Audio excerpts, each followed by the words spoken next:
Heyo, welcome back to the channel. I'm standing here in my little garden to tell you about our interview today with Abby Antonelis of Antonelis Family Farm. She's my neighbor. She's right across the street, right down the block. Beautiful little family farm, raises pigs, all kinds of food. You can hear the most interesting thing about the interview, the most interesting thing to me about Abby and the family is their involvement with VEGA, with the Vashon Island Growers Association, and she's going to talk all about that in the interview. And it's a, like I said, one of my favorite things about living on this island are the small farmers and their farm stands and the way they do business, the farmers market. The whole community is just so beautiful. So if you're interested in the Vashon Island Growing Association and local farmers, this interview is for you. Let's talk to Abby.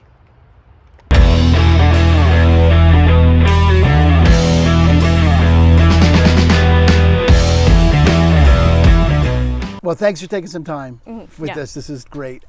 So let's start with this and then we'll get into VEGA. Sure. Okay, yeah. good. So your farm, you raise pigs. We raise pigs and sheep and chickens, mostly for eggs, and then sometimes row crops.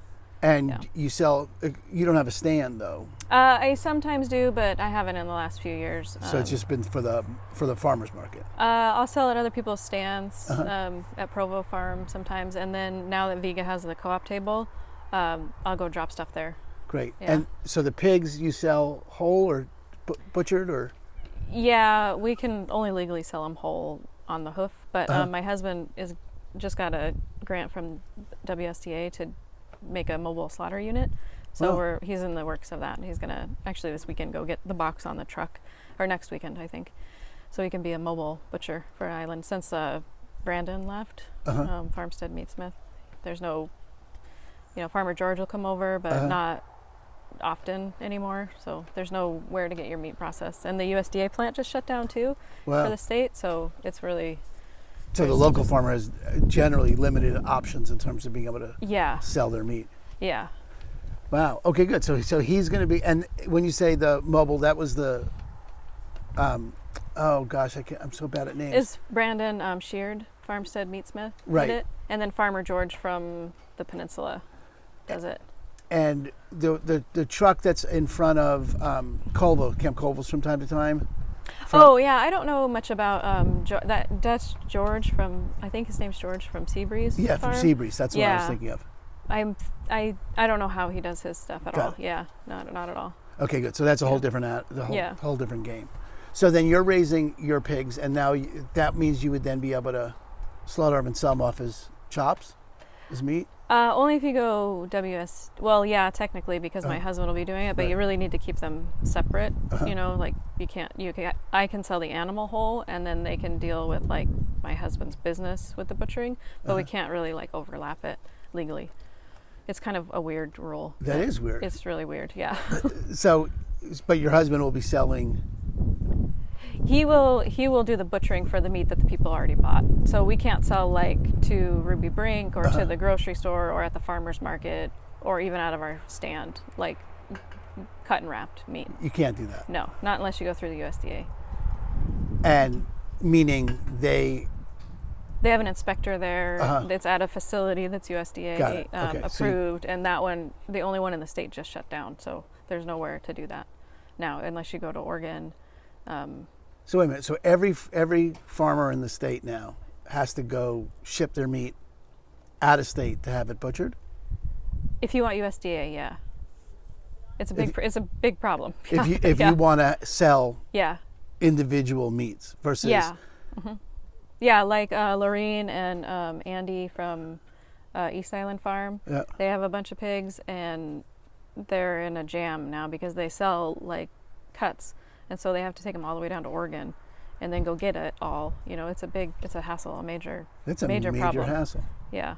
I'd really like to do some, because in other states there's, they're not as strict about USDA stuff, and you can sell things if they're, like it would be the equivalent of WSDA, Washington State, whatever, agriculture. So in other states there is that precedent. And so I would like to try to influence the legislation, I think. And I think there's a lot of people that would want to do that because it really hinders. Yeah.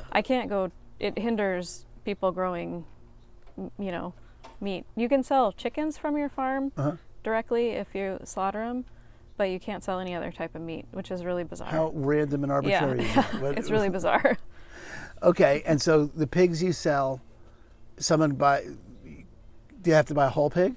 No, we can do halves if they have to work it out though. They have to find somebody to take that other half, or we could just keep it if we needed, Okay, good. So and then your husband could cut it into pieces. Yeah. Got it. Yeah, and we also just sell them as, weaner pigs so they can raise them out if they want to. So they can raise their own and do what they want with them. Yeah. Mm-hmm. And how many pigs you got now? I'm sure you got little babies. We just had a litter of 12. Oh. So we got 2 sows and 2 boars, and then the 12 babies. So, yeah, and then our retired pig is in my garden. She gets to hang there. She just chills out. Yeah. And how many of the 12 new ones are accounted for? We've sold 5 so far. Yeah. And you sell them at a certain weight when they get to a certain weight? More like when they're weaned. Yeah. When they're weaned. Yeah. So it's about 8 weeks, but we'll probably go a little longer just because of time. And then people pick them up and go raise them themselves. Mm-hmm. Yeah. Or you keep going until they get. Yeah, we could do if people wanted to have them and pay for the feed part way. We do any number of things. We partner with another woman on the island named Lindsay Palmer. So we own the pigs together, and she often will do it that way. And I would rather just sell them and get rid of them, but sometimes people aren't ready to raise them, and fencing and everything. So we do that too. Yeah. Great. And then the sheep. What do you do with the sheep? Same thing. Really. Same thing yeah. for meat. Yeah, mostly for meat. Yeah, we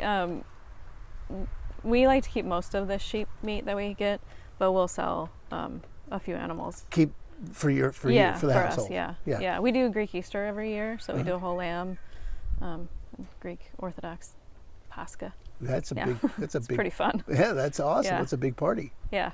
Wow, cool. And so, and then the eggs you just sell out, and the chickens you just sell out. Yeah, but I can never keep my chickens in a confined area, so I'll have eggs for a while, and then they're all out, and then I can't find the eggs. So it's not a. It's not a I've reliable never been able stream. to get that right. Yeah. Okay, fine. And in terms of income producing and where you're at with those, it's not a self-sustaining farm. No. Everyone's got jobs. Yeah. Right. Yeah, I did mostly farm for 3 or 4 years, but then I needed to get a real job, and I had been contracting for a long time, and we didn't really have very good health insurance and that kind of stuff. So I have that job that has all that stuff now. Right. So yeah. And then this is sort of the side hustle but more of a passion play than anything. Yeah, I mean, I don't think we'll ever get to the point where we're making it as a farm. It's just not gonna work out for us. But I think it's just important. We just like to know where our food comes from and stuff like that. So that's cool. All right, and now you've been involved with VEGA, Vashon Island Growing Association, for 4 years? This is my 4th year on the board, yeah. Excellent. But I've been on the Food Access Partnership Committee before, and then I also worked for VEGA in 2017, I think. And what's the Food Access? It's a program of VEGA. Basically have very low overhead and produce our own money in the form of VEGA Farm Bucks, where people can use it at the farm stands, participating farm stands, and every VEGA member farm stand is participating. And it's a way to get the farmers to get the full value for the food they're growing, but to increase access to people that may not be able to afford it. So increasing access to locally grown healthy food and paying the farmer the rate they need for it is. So the farmer's not in a position of discounting their food for low income or people that couldn't otherwise afford it. And who subsidizes it? Where's the money come from? The Food Access Partnership does most of the fundraising, but VEGA also, it's kind of switching now. We're supporting all programming because it used to be very, very compartmentalized, and we're trying to make it one umbrella and support every program. But yeah, it's the community that gives money, and then some grants, and then a couple of long-term, like standard donors that have done it for a while. Keep keep Vega in general going.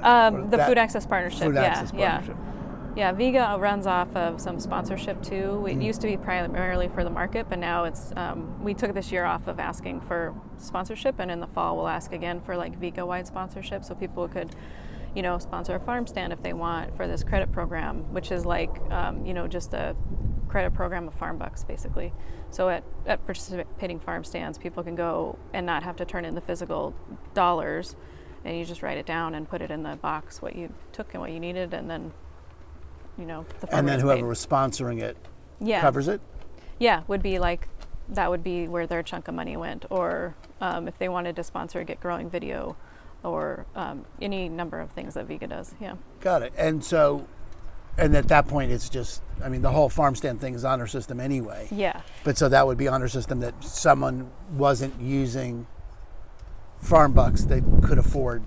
Yeah, that's the good thing about the program is there's zero barriers to using it. Right. We don't ask anybody when they come to any, when they take them from any partner social service organization, nobody's asked do you really need this, right, or what's your threshold of income, anybody can come to the table at the market, the Vega table at the market, and we'll give them $20 in farm bucks. Anybody can go to the library and get them during the week when they're available. It's for everybody that needs it, and the credit program's the same. So it's just a very no barrier system to get food to people. Okay, that's wild. Mm-hmm. Just, if you can't love Vashon for any reason other than that, you're good. That's just, is that a standard practice in other, first of all, are there other sister programs? Does Bainbridge have a growers association? Does any other local? Yeah, there's lots of similar programs, mm-hmm, but the closest one I think I've heard of recently is in Delridge, and mm-hmm, they'll actually just have a free table at the market. So they'll have a bag full of food and you can just go grab it, and there's nobody asks a question. There's no way it's othering in any way, mm-hmm, and it's just a similar situation. So that's great. Makes me think I have to go post about our zucchini because we have.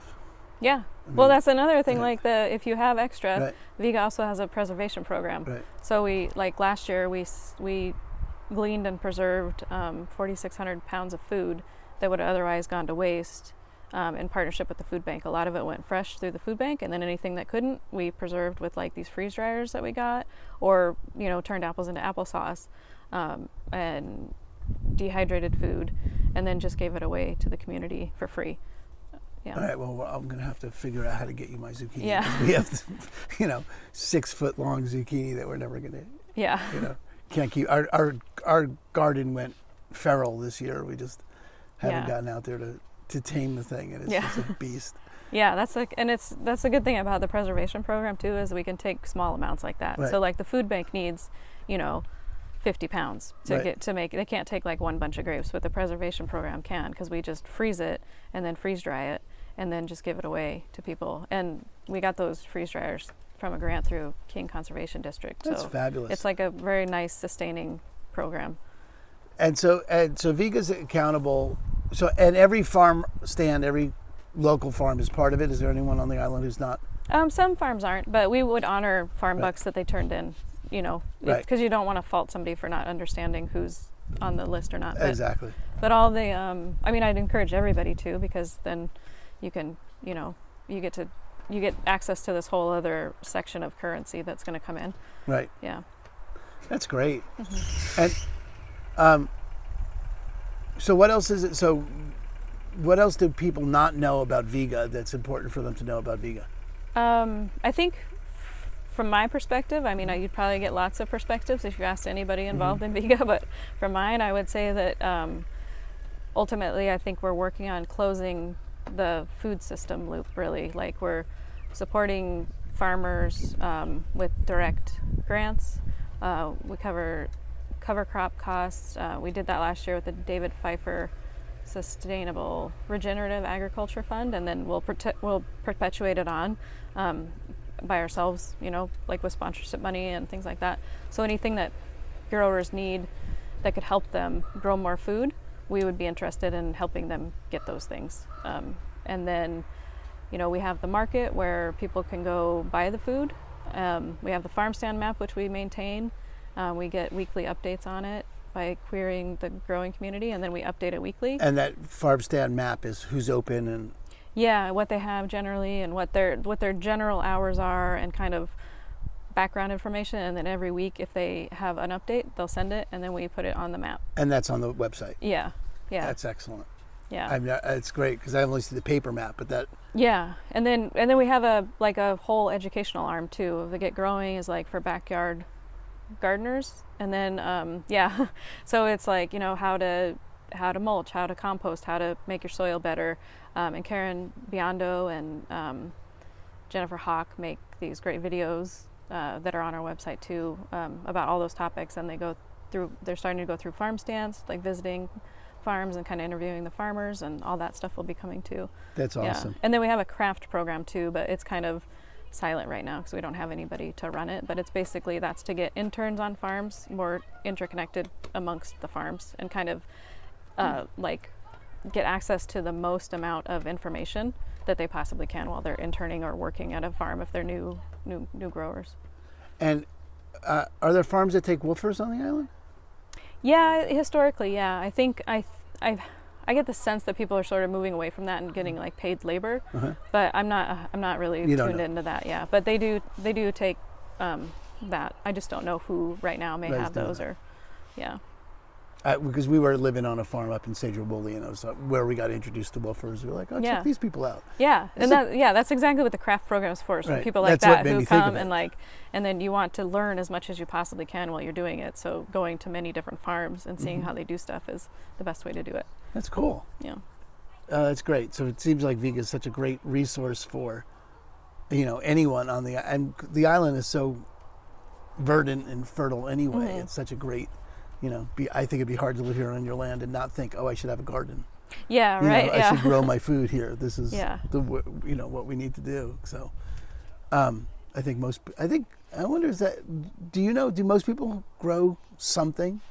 I have a sense that people do, but I'm also sort of like, you know, that's most of the people you hang out with. Yeah, but I skewed.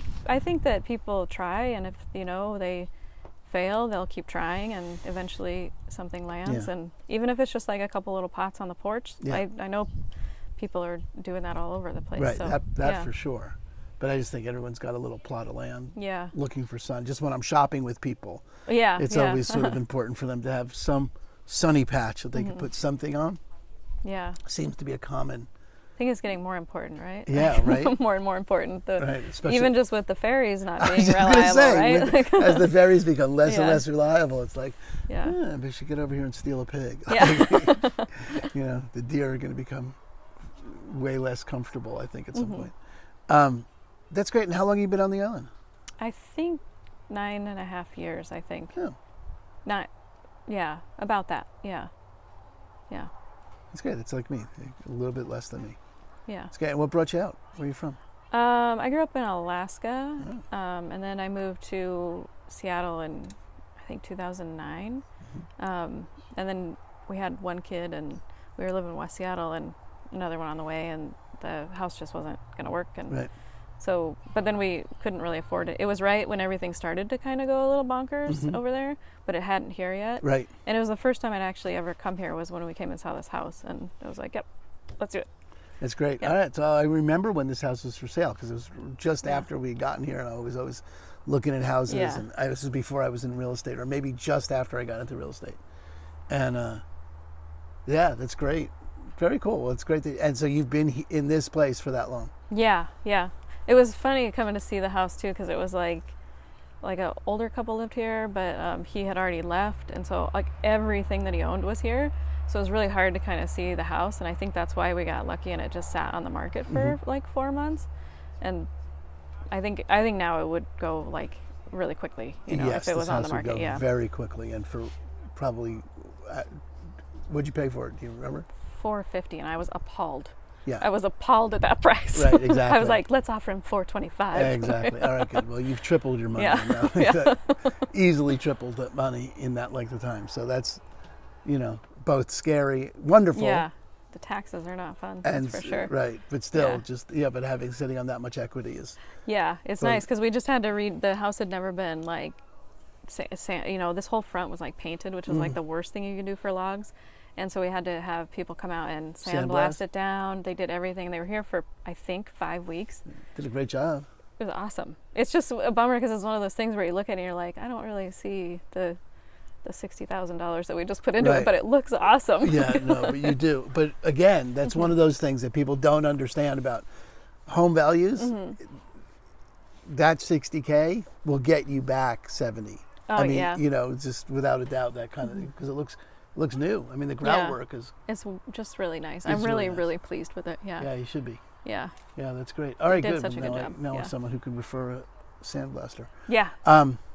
Cool. Well, is there anything I didn't ask you? Anything that you did want to talk about that I didn't ask? I don't think so. I think I hit all the pieces of VGAT. Sometimes I hate to leave some out because, it's really upsetting if you get left out of it. Well, if anyone's upset about anything we left out, they're more than welcome to talk to me. We'll do a whole other video about anything I left out. And, because this is really for people that are, either interested in Vega, interested in farms on the island, or they're just interested in what Vashon life is like. And this is very much what Vashon life is like. It's just about figuring out what you need to do to be able to stay on the island and not have to work off island. Ultimately, right. It's ultimately everyone sorts that out at some point. Like, I guess I don't have to leave island every day. Yeah, when we first moved here, my husband was commuting, and I was like, we can't do this anymore. This is dumb. And everyone figures it out. It's dumb. Yeah. Well, and then the pandemic made it. Well, that was really the last push into over-the-top equity. Yeah, right. Was, we can work from home?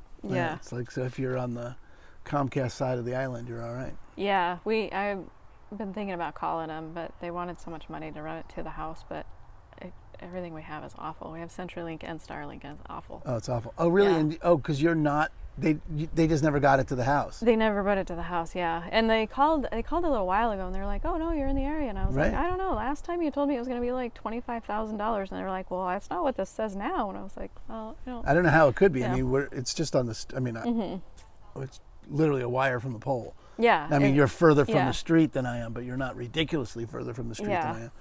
It takes more to trench it, but I bet you guys could dig your own trench. Yeah, right. I bet you guys could trench yourself. I don't know how to do that. Right. It may be that it's on the other side of the street, the other side of the highway. That may be the issue, that it has to cross the highway. I doubt it, because I'm guessing at least some people on this side have it. Maybe they would have to bring it. Yeah, I don't know. But it can't be that big of a deal to. I mean, they would just like snake it under, I think, right? It wouldn't. Yeah. However you get your power, they would just attach it to that. Yeah, I think I'm gonna call them and do it because it's just really annoying. We have like multiple people on the property too, so we have like a little apartment down there, and then the cabin. So the bandwidth. When your parents aren't here. Yeah, the bandwidth just can't handle it. Right. And the kids. Yeah. Cool. All right, great. I'm gonna do some drone work and. Cool. Yeah, maybe just our website, I guess too. Okay. VegaVashon.org. Okay, great. Yeah. Yeah, I'll put links in there for. Sweet. This is so awesome. I hope it turned out. Well, thanks for watching. If you have any questions about living on Vashon, or you have questions about Vega, or anything about what it is to live out here, let me know. That's what I'm here for. Happy to help you with anything, any questions like that at all. Aaron Hinden with Christine and Company over at eXp Realty. Share this video, like it, comment, do all that good social media stuff, and let me know what I can do for you. Look forward to talking to you. Have a great one.